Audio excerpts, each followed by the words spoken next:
Öğrencilerim benim çoktan gelmiş olmalı zaten.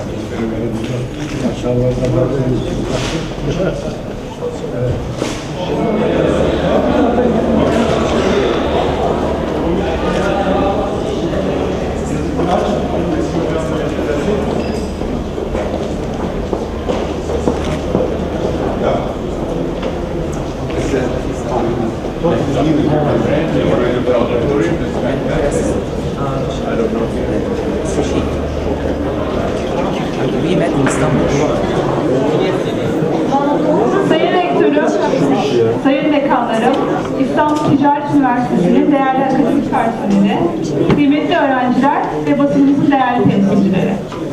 Pakistan eski başbakanlarından Dünya Müslümanları Vakfı'nın Yönetim Kurulu Başkanı, Sayın Shaukat Aziz'i misafir ettiğimiz özel programımıza hoş geldiniz.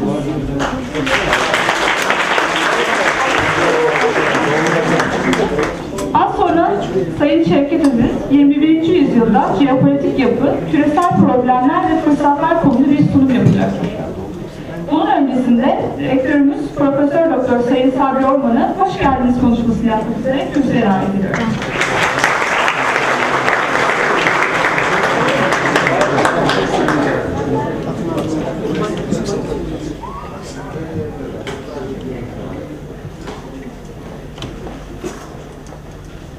Hanımefendiler, beyler, hoş geldiniz.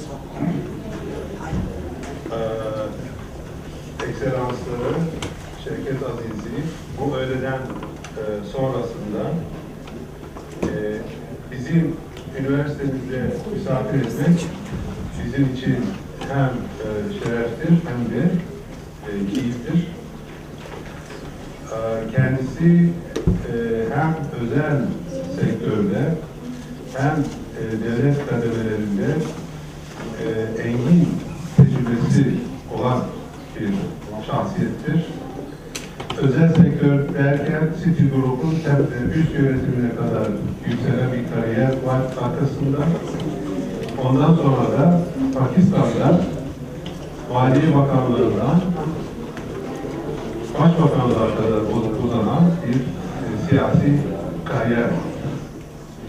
Bu tabii çok büyük, engin bir tecrübe demektir. Kendisi elbette konuşmasının başlığı ile tutarlı bir konuşma yapacak. Fakat sizin ona sorularınızın o başlıkta sınırlı kalması icap etmez.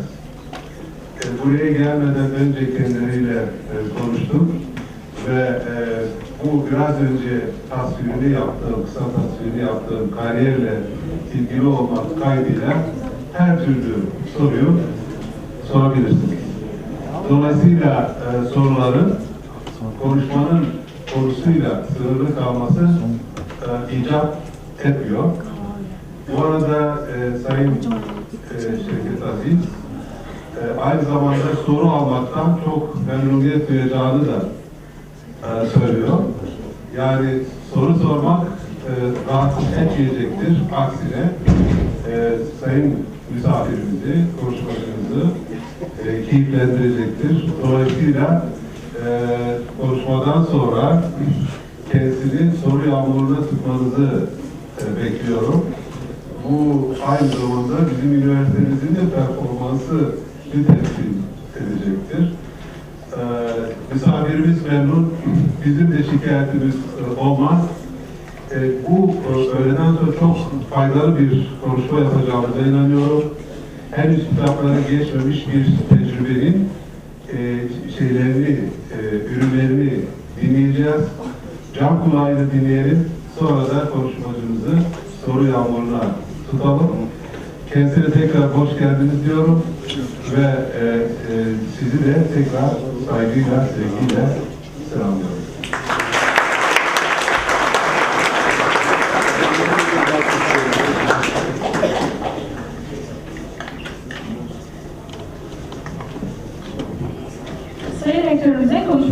dolayı teşekkür ediyoruz. Şimdi de Pakistan eski başbakanlarımızdan Dünya Müslümanları Vakfı'nın Yönetim Kurulu Başkanı Shaukat Aziz, 21. yüzyılda jeopolitik yapı, küresel problemler ve fırsatlar konu bir sunum yapacak. Sunum öncesi Sayın Aziz'in hayatından kesitler aktarmak istiyorum. Sayın Aziz, Rivalpini'deki Gordon School'dan 1967 yılında mezun olduktan sonra Karachi'de bulunan İşletme Enstitüsü'nde yüksek lisansını tamamladı. Citibank'ta yaptığı stajla Pakistan, Yunanistan, Amerika Birleşik Devletleri, Birleşik Krallık, Malezya, Filipinler, Ürdün, Suudi Arabistan ve Singapur'u çevreleyen küresel finans alanında 30 yıllık kariyerde başarmış oldu. Citigroup'un özel bankacılık bölümüne geçen Aziz, daha sonra bankanın New York'taki üst düzey pozisyonuna yükseldi. 1999 yılında Maliye Bakanı olan Aziz, 2001 yılında Orman'ın ve The Bankers dergileri tarafından yılın Maliye Bakanı seçildi. 2004-2007 yılları arasında Pakistan Başbakanı olarak görev yapan Sayın Shaukat Aziz, ülkesinin dünya piyasasındaki güvenilirliğinin arttırması, stratejik yaklaşımı, şeffaflığı, sadece politik amaca en uygun olana değil, en iyi olana odaklanabilme yeteneğiyle tanındı.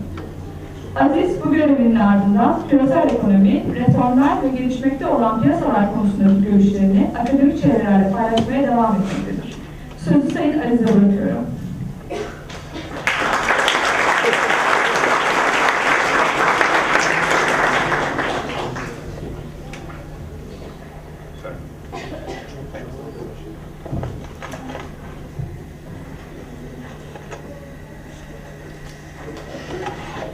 Good afternoon, ladies and gentlemen.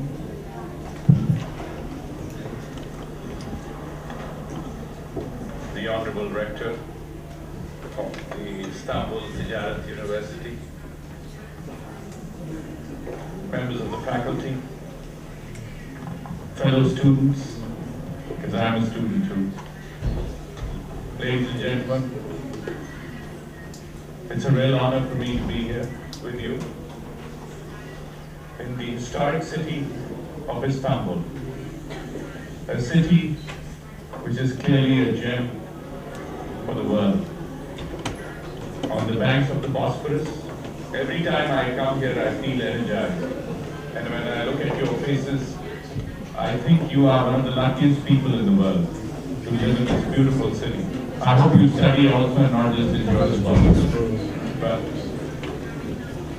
coming to Turkey for any Pakistani is like coming home. We have a lot in common, and I'll talk about this towards the end, but in the interest of what I'm going to say, let me share with you that today I'm not going to present you an academic document or a paper or any research I've conducted. I would do that too, but you get enough of that, I think. I would like to share with you my personal views on a few challenges which I see facing the world, and also some opportunities. In fact, I have always believed that there is opportunity in adversity, and a challenge is not necessarily adversity, but we talk about that. So if you look at the world today, ladies and gentlemen, we are clearly facing numerous challenges as members of the human race, members of this world, the comity of nations which makes the world today. One of the major, since this is a university dedicated largely to economic subjects, but not only, it will be fair to say that one of the major challenges facing the world is the global economic situation. We all know that a few years ago, the world went through a very difficult period. Things have improved to some extent, but in my simple terms, the global economy still looks very mixed. It is far from out of the woods,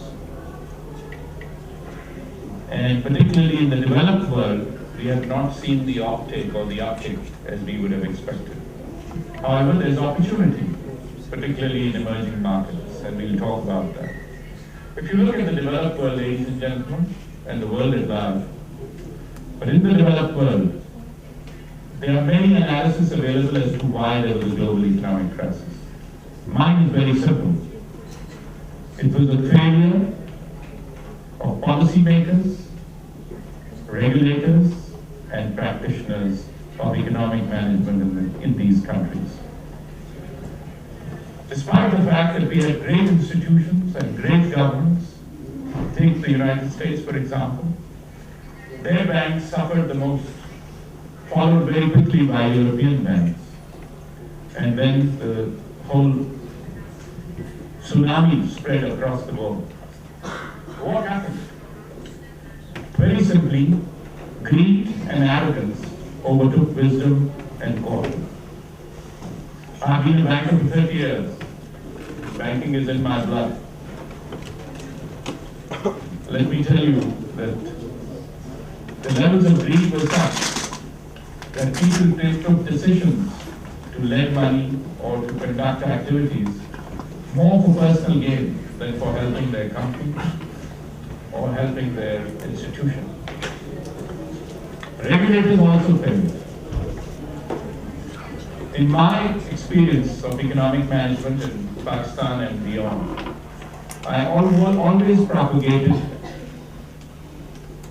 deregulation, liberalization, and privatization of economic activity. I strongly believe it is not the role of government to be in business.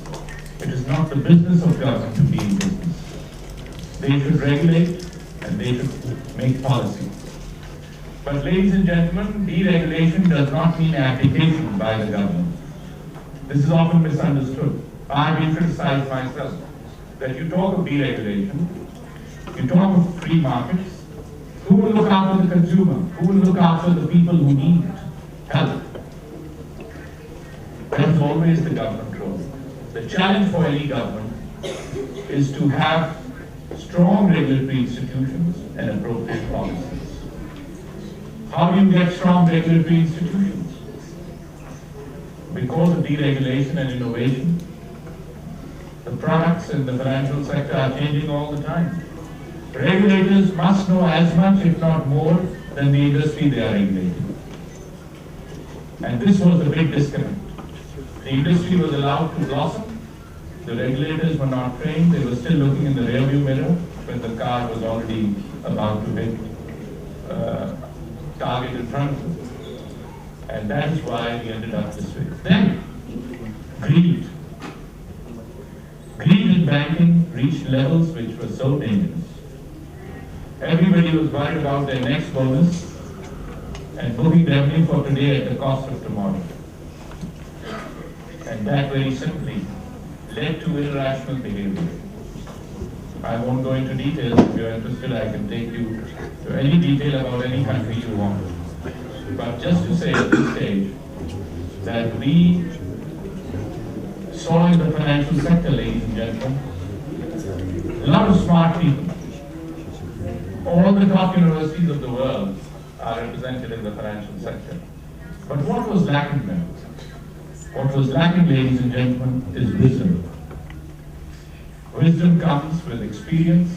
Wisdom comes with a rational mindset and a set of values which go beyond just your annual compensation and bonus.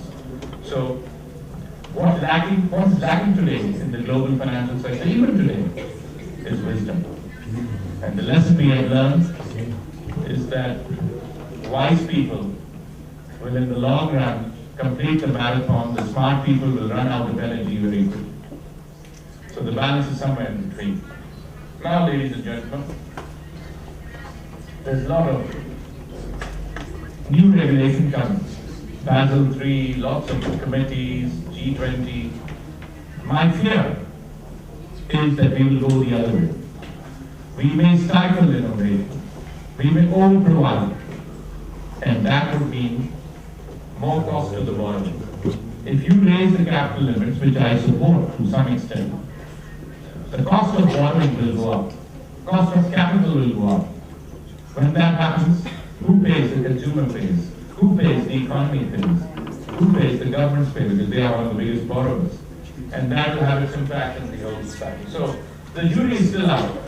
We will have to see what the impact will be of these new reforms. But my own view is that I see a slight tilt or big tilt towards one side of the equation. Too many capital requirements, too much other requirements which will increase the cost of doing. So the balance we have to strive for, which is easier said than done, is encourage innovation, encourage deregulation, at the same time provide that check and balance which disappears. And what you have to do, if you are a regulator or a politician, a bureaucrat or a regulator, you must know, you must be trained to administer a particular industry. And this is not just true for the financial sector. Any sector of the economy has to be looked at by people who are professional and know that subject. And that's the trend which you will see coming across the world. Now, ladies and gentlemen, on the economy continues. We see some mega changes taking place in front of our very eyes. The biggest mega change, as I see it, is the emergence of China. Look where it was. I've been traveling to China. As you know, Pakistan and China have very close relations.